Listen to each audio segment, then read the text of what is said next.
오늘 우리에게 주시는 하나님의 말씀은 창세기 12장 10절에서 20절까지 말씀입니다. 10절.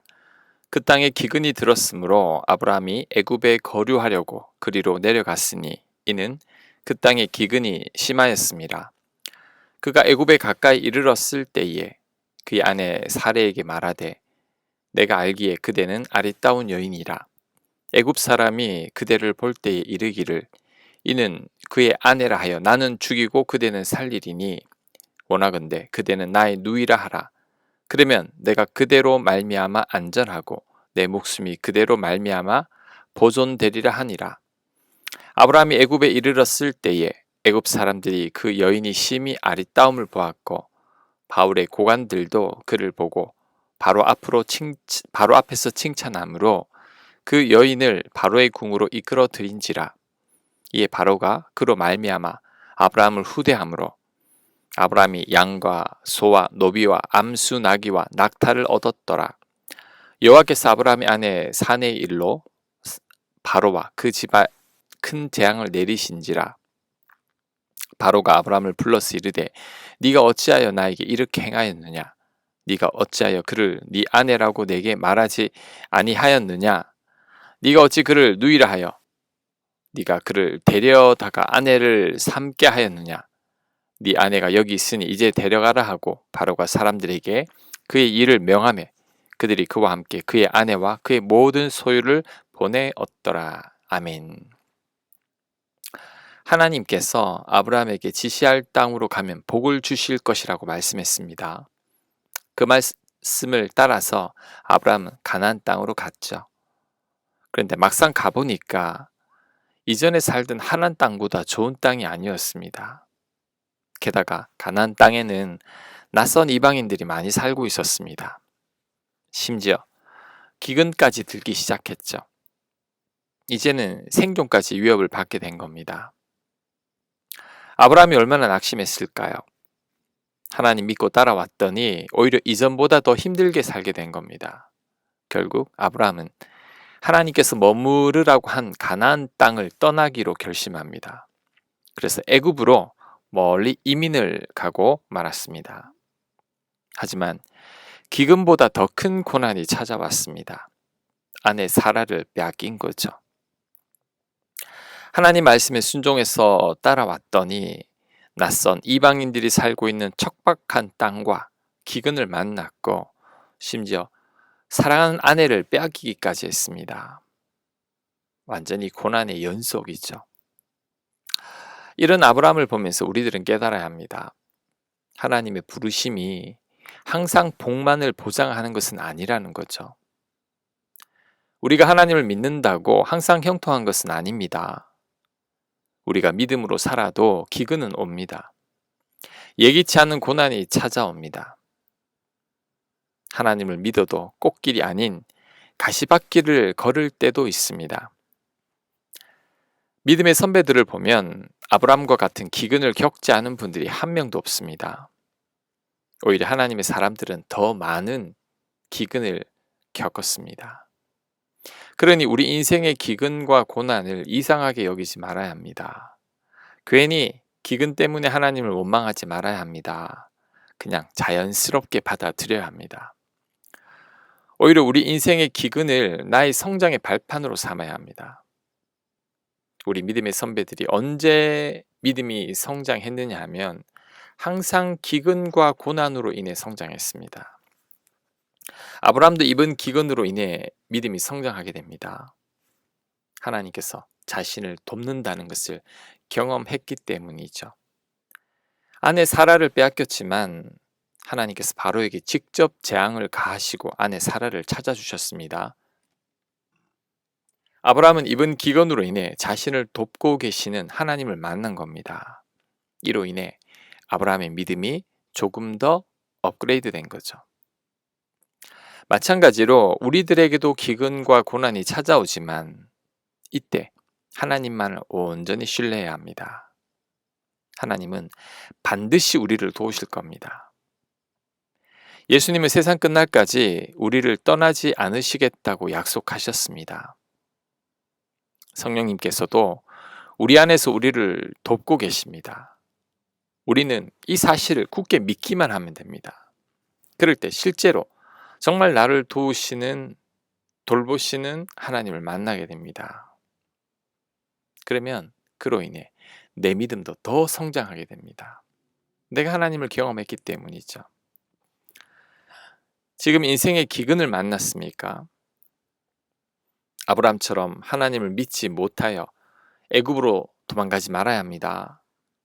아무리 힘들어도 하나님을 신뢰해야 합니다.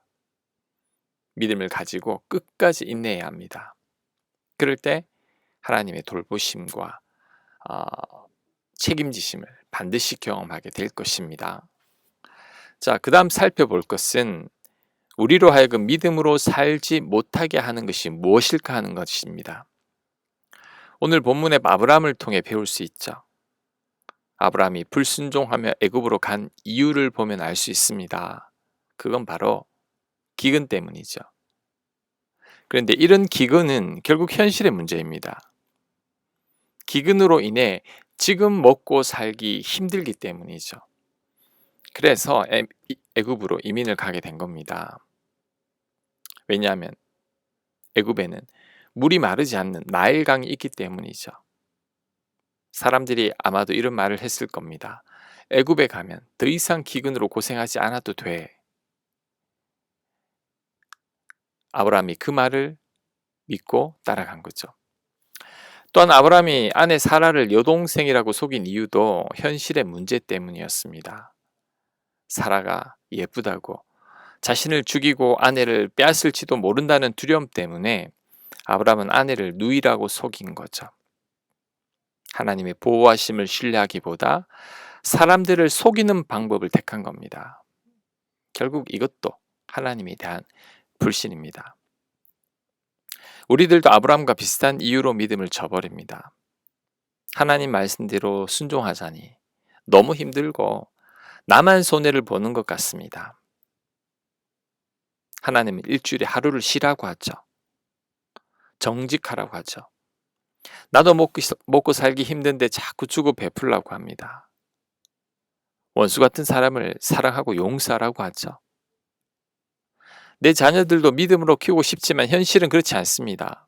믿음으로 키우려다 보면 우리 자녀들 대학도 못 갈 것 같고 힘든 경쟁 사회에서 밀려날 것만 같습니다. 결국 고민하다가 우리도 아브라함처럼 불순종을 택합니다. 하나님께서 원치 않는다라는 것을 알면서도 적당히 타협하기 시작합니다. 그러면서 이런 변명을 하죠. 기근 때문에 어쩔 수 없었습니다. 이러다가 결국 믿음으로 사는 것을 포기하고 말죠. 우리 인생에 기근이 들어도 믿음은 잃지 말아야 합니다. 사랑하는 사람을 빼앗길 것 같은 두려움이 있어도 하나님을 굳게 신뢰해야 합니다. 하나님께서 나를 돌보신다는 확신을 가져야 합니다.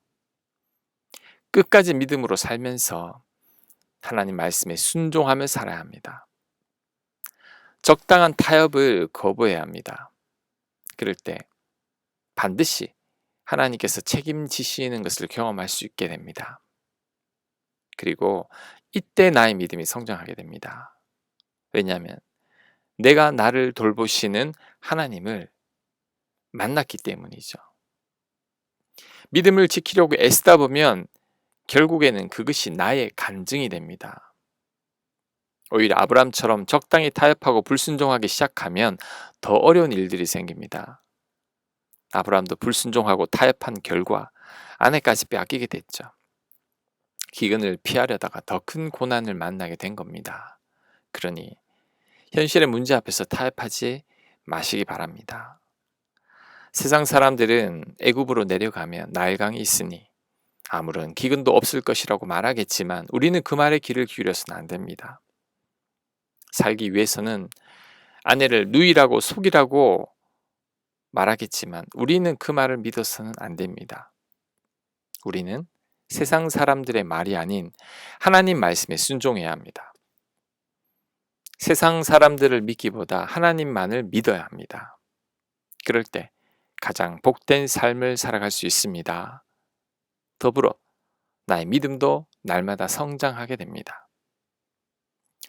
오늘 말씀을 통해 아브라함과 같은 실수를 범하지 말아야 한다는 것을 깨달아야 합니다.